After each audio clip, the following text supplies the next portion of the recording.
News Panorama is a TV news magazine program that gives you the story behind the story. It tells the stories the way they should be told by capturing the larger scale.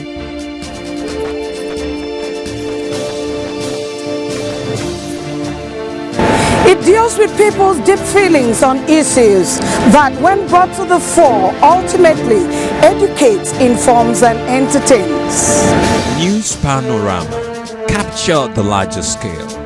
Today is Armed Forces Remembrance Day, a day set aside annually to give salutation to people who had paid a price with their lives for the country.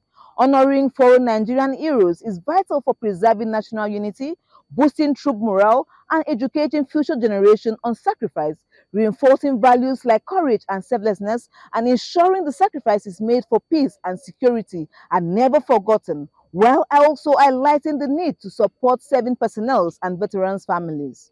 On the program today, we'll be taking a look at how Cross River State celebrated the day. Again, we'll also take a look at the essence of creating new fire stations in higher institutions and the new tax laws. Stay with us. News Panorama. Capture the larger scale. Welcome and thanks for joining me on the program News Panorama. I am Josephine Efanga. If you have just tuned in, you're watching News Panorama. On January 15, 1970, after the Civil War, Biafran leader Philip Effiong surrendered to General Obasanjo. This date was picked to celebrate peace and unity, and now called Armed Forces Remembrance Day. Today, on every January 15, we honor our soldiers for their bravery, sweat, and sacrifice. Our correspondent Blessing Barty reports that the 2026 Armed Forces Celebration and Remembrance Day theme is valor, sacrifice, unity, and honoring our heroes. However, it is not just history. It is about how our troops still protect Nigeria with their heart and grit, the report.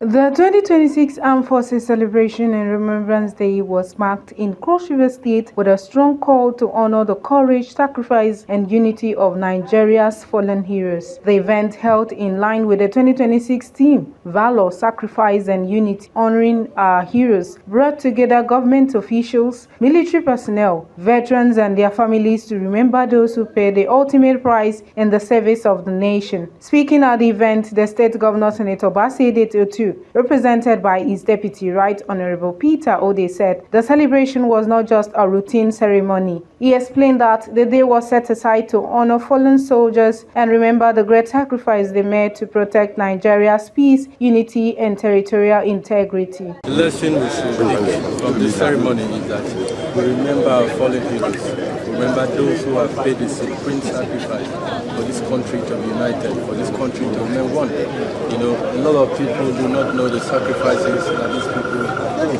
paid. Most of them paid with their life. But for the fact that we can sleep in this state is because of the hard-working military officers that we have here. So we are here to show respect to them. We are here to continue to support the Nigerian government. In an interview, some commissioners alongside the Special Advisor on General Duties and the Chairman of Akampa Local Government Area described military men and women as the backbone of the nation, stressing that their courage and selfless service clearly represent the values of valor and sacrifice needed to keep Nigeria united and peaceful.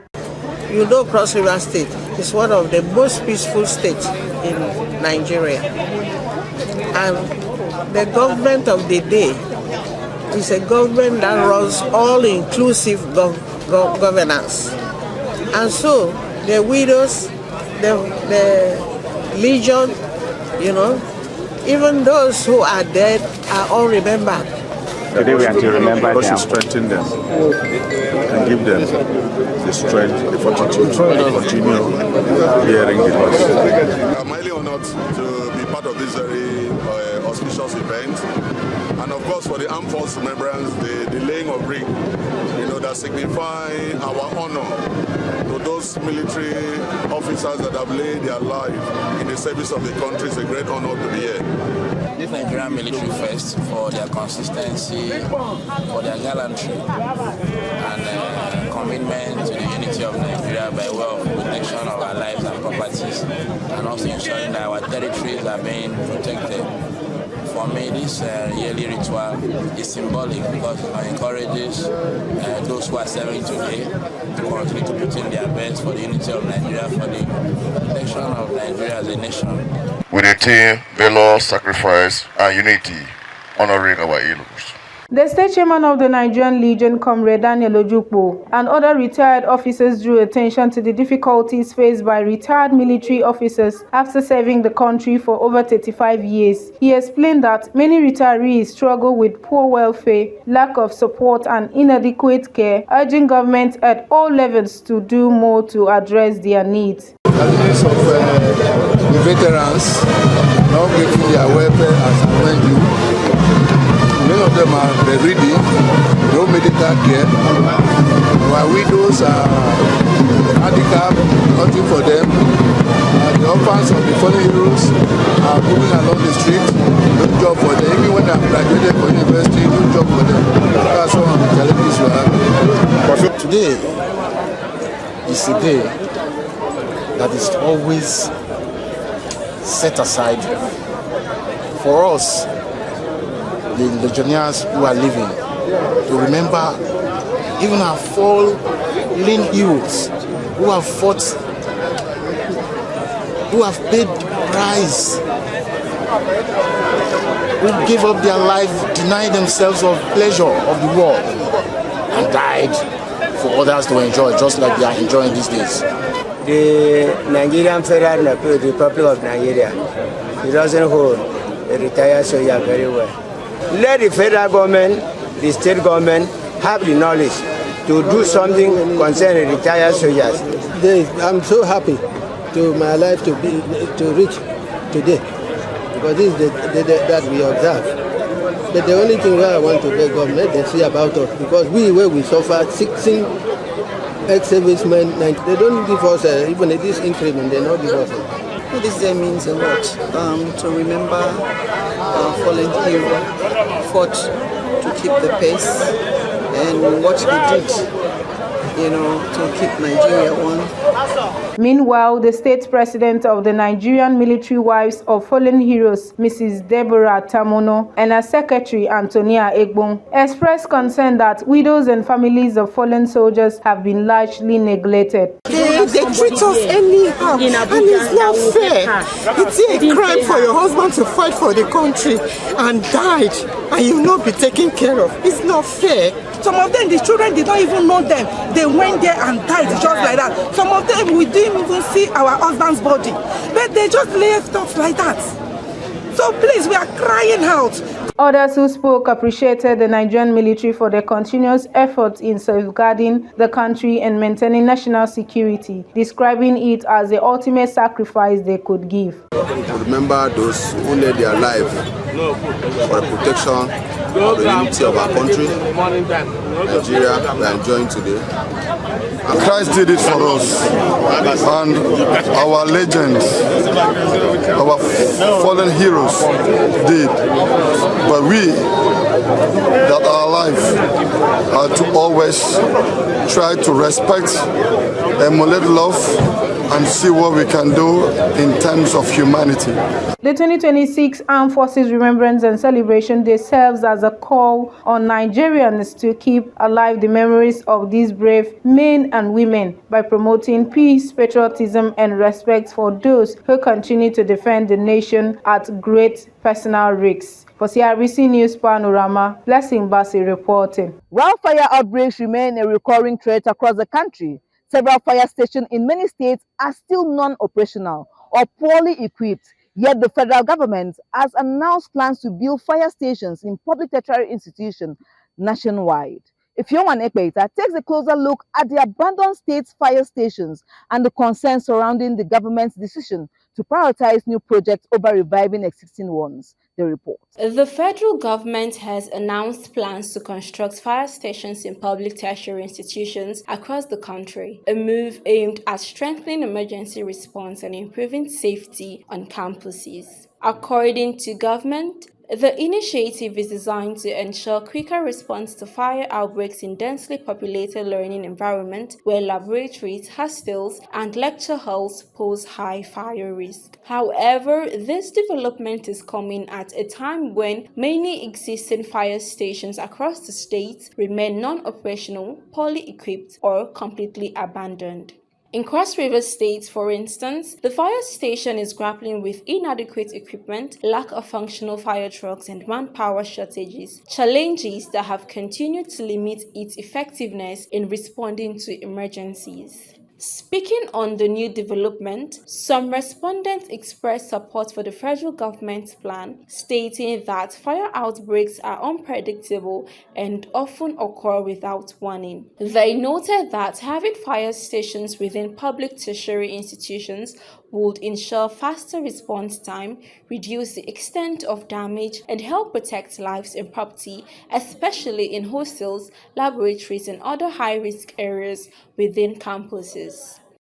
Building a fire station in public university isn't a bad idea for me. I don't think there should be limitations in the number of public fire service stations that we can have in the country, and also getting one around the tertiary institution. Fire is something that is unpredictable. It can happen at any time, anywhere, at any point in time. So if the federal government is embarking on this project of building fire station in tertiary institution, I feel it's a very good idea and should actually be encouraged. I even think it is wise enough, apart from even tertiary institution, fire stations should be stationed very close to very strategic environment, so that the distance of the service being provided will not be long when the needs arise. So I feel it's a good idea. It's a good development, but with the situation of Nigeria nowadays, at times they just plan, but it does not work. So hopefully it works, but it's a good plan. It's a good plan. On the contrary, some respondents opposed the plan, arguing that government attention should be focused on reviving and properly equipping already existing fire stations. They maintain that functional and well-equipped state fire stations would be better positioned to serve both educational institutions and the wider public, stressing that building new stations while old ones remain abandoned amounts to misplaced priority. Rebuilding the old fire stations that are not working would actually be the best idea, because the old ones are there. They need to just bring back everything to life. Why trying to build a new one when the old ones are there? So are they going to throw away the factories there and the people that are currently working there, or do they want to create more employment? Let me say, if it is that area where they are actually focusing on, that one can actually work out, building it in multiple places where they can employ people here and equally employ people there and create job opportunities. If that's what they are looking into, that one can actually work. But if that's aside, they should just try a way and give back life to the one that is already existing. As a student, I feel like they should leave the federal own and focus on the state's own. They should make it more effective rather than bringing another. They should focus on the state's own. They should equip it with adequate equipment, and then staff, they should be paid properly, and make sure that whenever they are called for an emergency, they should adhere to it with immediate effect. Personally, I don't see this building of fire stations in the school necessary, because as a state we have fire stations, but they are not functional, they are not working. So instead of building fire stations in school, it is better for the federal government to revive the ones that are in the state.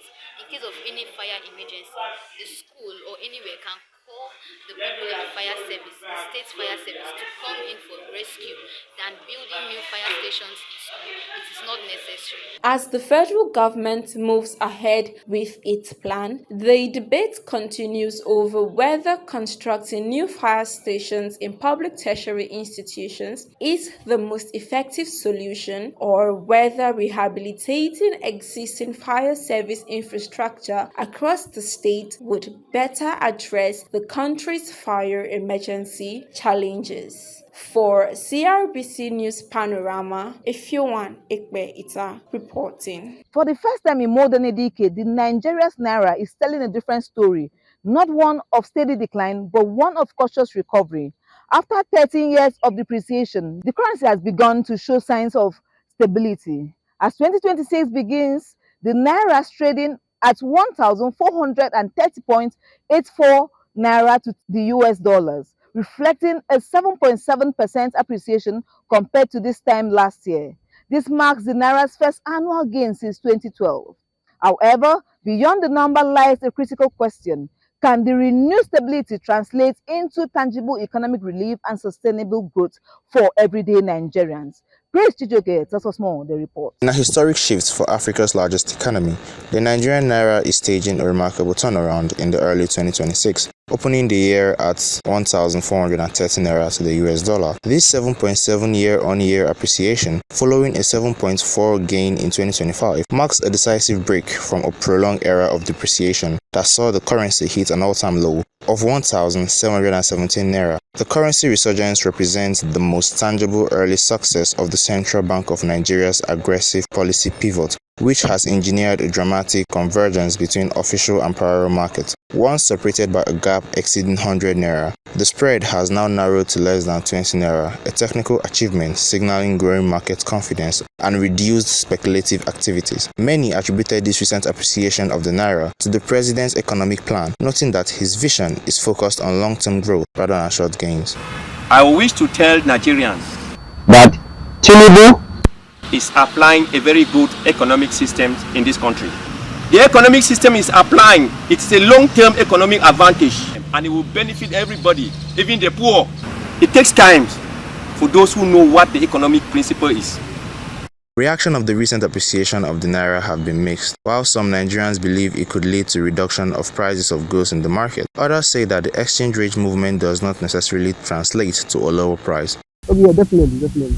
Because some of the imports, the goods imported from other countries, the prices are different compared to here. The difference in prices there and here are totally different, and the cost of transporting goods from that place to this place also affects the prices in that country. No, I don't think so. Because Nigeria is a country that whatever goes up does not come down easily. Once the price is up, it's up. People don't bring it down. Prices have never gone up and come down. It has kept going up. Many express confidence in the new economic direction, saying that with public trust in the president and the implementation of appropriate price regulation, a reduction in the cost of goods could be achieved. Right now, you are beginning to feeling that some months, some years ago, you were buying Naira, right? Are you buying it today? The politician needs to let the population understand this. It will take long time. It's not a year something. It may take 2-3 years. And it's only the second term of Tinubu that you begin to see the advantage when he has balanced the international trade debt that this country is owing. Then he can borrow again and develop anything that they want to develop.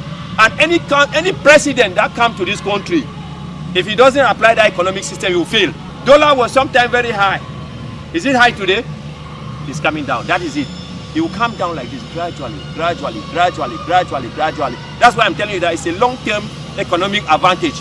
The government has to put measures to regulate the price control. So that's the only way they can reduce price. Except government intervene after reducing the price of fuel. They should also intervene in regulating the prices in businesses. Despite this mixed reaction, a prevailing sense of hope remains. Many Nigerians are optimistic that the country's current economic direction, backed by trusted leadership and effective policies, will ultimately yield positive results, bringing stability and affordability to their daily lives. For CRBC News Panorama, Praise Chijoke reporting. That is all we have on our lineup this week. We hope to be back same time next week. Do keep a date with us. I am Josephine Efanga. For updates and engagement, follow us on our official social media handles: Facebook at CRBC, X formerly Twitter, Instagram and TikTok at CRBC Online, YouTube at CRBC New Media, WhatsApp on 090-377-87474. We look forward to connecting with you.